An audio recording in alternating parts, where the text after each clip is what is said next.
never expected a Sunday afternoon to turn into a life-altering confrontation. I had just returned from work, my body aching from a 12-hour shift at a job that barely covered rent, bills, and groceries. My wallet was thin, my energy thinner, but I was relieved. Relieved to see my wife, Mia, sitting on the couch, scrolling through her phone, apparently calm. That calm shattered the moment I heard her words. Your maximum only meets my basics. Earn more or I'm filing for divorce. I froze, a forkful of cold takeout halfway to my mouth. Wait, what? I croaked. She looked up from her phone, her expression unreadable, almost clinical. I'm serious, she said. I can't live like this anymore. I need a husband who can provide the lifestyle I deserve. My brain stuttered. Lifestyle, Mia? We've been scraping by together for years. I thought we were a team. Her eyes narrowed. Team? I've been carrying your financial dreams while you work yourself to exhaustion. I deserve more. I deserve better, I swallowed hard.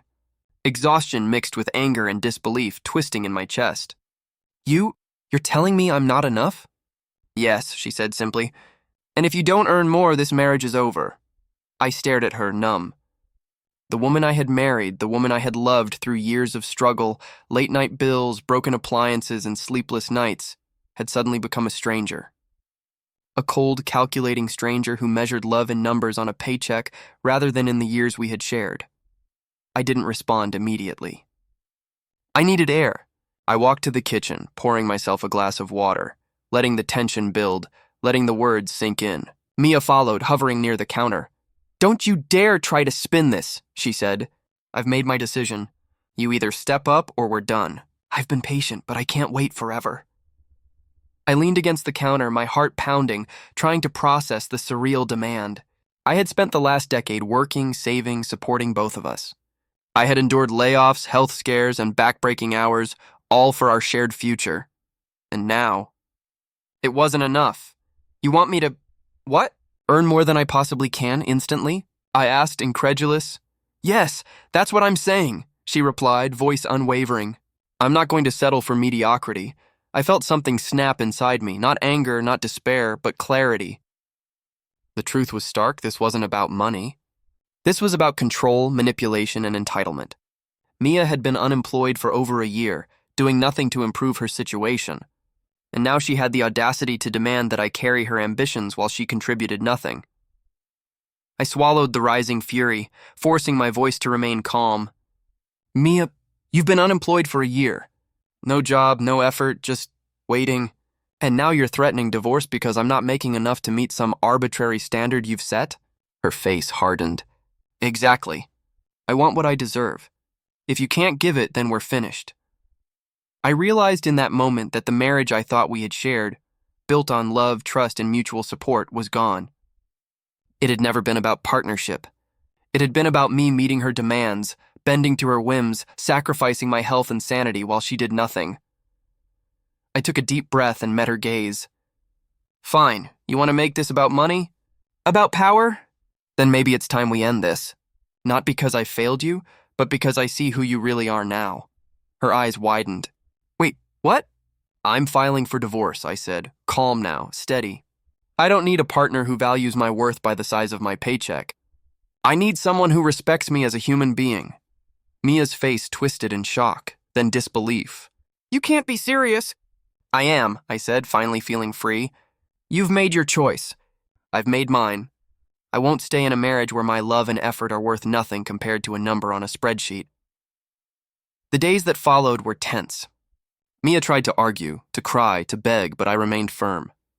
I contacted a lawyer, organized our shared finances, and prepared for the divorce proceedings. Each interaction revealed more of her entitlement, more of her manipulation.